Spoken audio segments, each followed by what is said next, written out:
De manière générale, penses-tu que tu es maître de ton destin, que tu es aux commandes de ta vie ?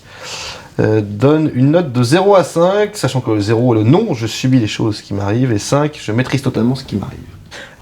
Je sais pas, 4 ou 4,5. J'ai pas trop le sentiment de subir ma vie.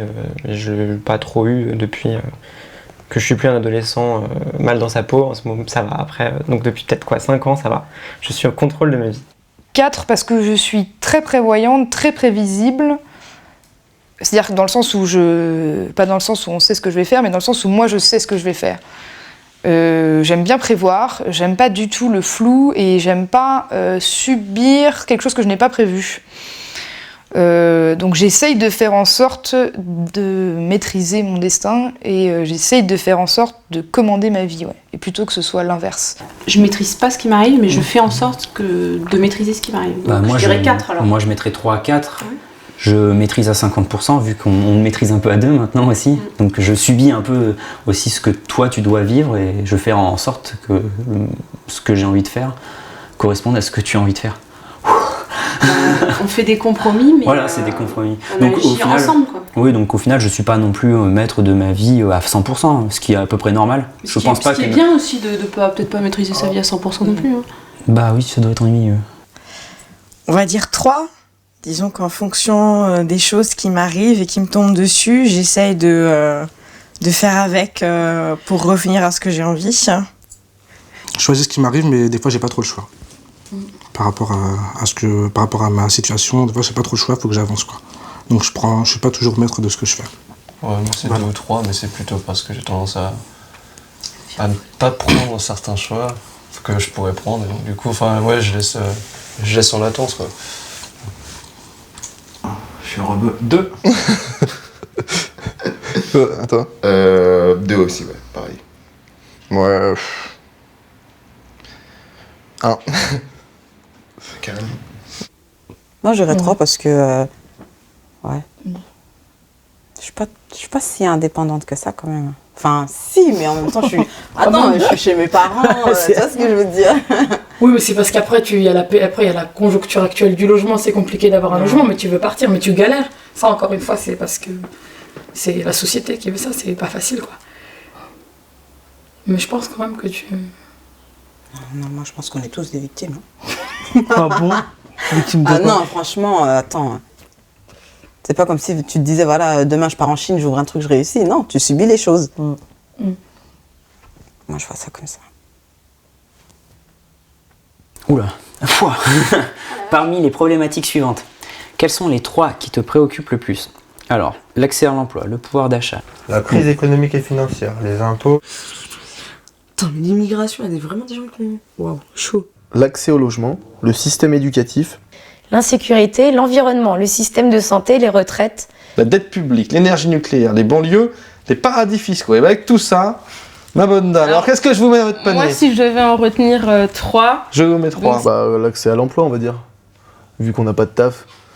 Je dirais l'accès à l'emploi. L'accès à l'emploi, du coup. Hein. Alors. L'accès à l'emploi... Oui, forcément. Moi, ce qui me préoccupe le plus, non, parce qu'on a choisi des secteurs, ouais, c'est des secteurs d'études où j'espère qu'il y a du travail, je pense qu'il y a du travail. Il y a du travail.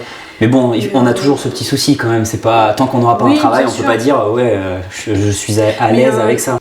L'accès à l'emploi. Et en fait, les autres, pour moi, sont loin derrière. Juste 3. Je saurais pas les classer parce que voilà, elles me semblent toutes très importantes. L'accès à l'emploi, l'accès au logement, le système éducatif. Je fais un corollaire qui vaut ce qu'il vaut entre immigration et insécurité. Et finalement, ça coupe aussi ma préoccupation sur l'accès au logement. Honnêtement, moi ça me préoccupe pas vraiment tout ça finalement. Si, je suppose. Non, moi je m'en... Après, comment je sais pas. Franchement, c'est des problèmes de... C'est les problèmes de société, et moi les problèmes de société, bon... Enfin, ceux-là en tout cas me préoccupent pas vraiment. Si, je m'y intéresse, tu vois, parce qu'il faut toujours savoir un peu ce qui se passe dans le pays, mais après finalement, ça affecte pas tellement mon quotidien, tout. Peut-être très égoïste de dire ça d'ailleurs. Moi, je mets en 1 la dette publique, parce que si déjà on règle la dette publique, on baisse les impôts, on améliore la crise économique, on augmente le pouvoir d'achat, il y aura donc plus d'accès à l'emploi, le système de santé sera peut-être préservé, ainsi que les retraites. Les retraites, parce que là, ça me stresse pour plus tard. Ouais, on n'en aura pas, je te dis. On a 18 ans, elle stresse déjà. Ah oui, non, mais moi, je suis une fille... Moi, ça me préoccupe même pas, parce que moi, je sais ça qu'on me n'en aura préoccupe pas. beaucoup. J'ai vu un documentaire et maintenant, j'ai très peur de ma retraite plus tard. Hein. Oui, j'aurais tendance à mettre moi plutôt la crise économique et financière, mais pas forcément au sens préoccupation négative, aussi au sens où ça permet peut-être d'imaginer autre chose et d'imaginer, de penser différemment. Que ces crises, au fond, elles mettent de la lumière sur ce qui fonctionne pas, mais surtout elles permettent de penser autre chose, quoi. Demain ou dans les prochains mois, participerais-tu à un mouvement de révolte de grande ampleur type mai 68 ? On en a parlé il y a 2 jours, avec Léo, MAS, etc. Ouais, moi j'aimerais bien qu'il y ait une révolution quand même. Mais bon, après, ça veut dire quoi faire une révolution ? Ça veut dire quoi prendre les armes, machin Non, pas vraiment. Mais en fait, j'aimerais bien qu'il y ait un nouvel ordre mondial, en quelque sorte, qui s'élève, parce que là, c'est plus possible, quoi. Oh, s'il y a les conditions pour, ouais. Mais a priori, on n'est pas très loin, donc... Mais là, je suis prêt à n'importe quelle révolte, hein. Tant qu'il y a de l'égalité, moi, je suis à fond dans les révoltes. Il n'y a pas de problème. Type mai 68, pour moi, c'est un peu... ça pourrait me faire dire non à la question, parce que si c'est les mêmes revendications qu'en mai 68, on s'est clairement gouré de révolte. Donc évidemment, ce serait pas ça.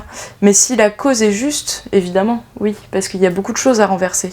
Parce qu'il faut savoir que tous les enfoirés de mai 68 qui ont gueulé, ils sont encore au pouvoir, ils n'ont pas lâché leur truc. Si c'est pour refaire les mêmes avec des gens qui sont plus cons que ceux d'avant... Oui, mais est-ce que tu serais cap pour quelque chose qui te... Pour un truc qui me motive, oui, mais pas pour n'importe quoi. Si c'est pour faire l'amour tous ensemble, oui, bien sûr. Mais si c'est pour renverser Hollande aussi, ça dépend de la base de notre révolution. Mais je suis une grande révolutionnaire dans l'âme, donc pourquoi pas ? Moi, je sais pas. Finalement, je sais pas. S'il faut absolument donner une réponse, je mettrais oui, si vraiment ça valait le coup. Vraiment ça valait le coup. Mais non, pour l'instant, non. Il n'y a rien qui fait que... Ouais. Pour moi, les problèmes ne se règlent pas en allant marcher dans la rue. Je trouve pas ça... Bon, on a la liberté de manifester, alors il y en a qui le font, tant mieux pour eux. Donc du coup, je ne l'ai jamais fait.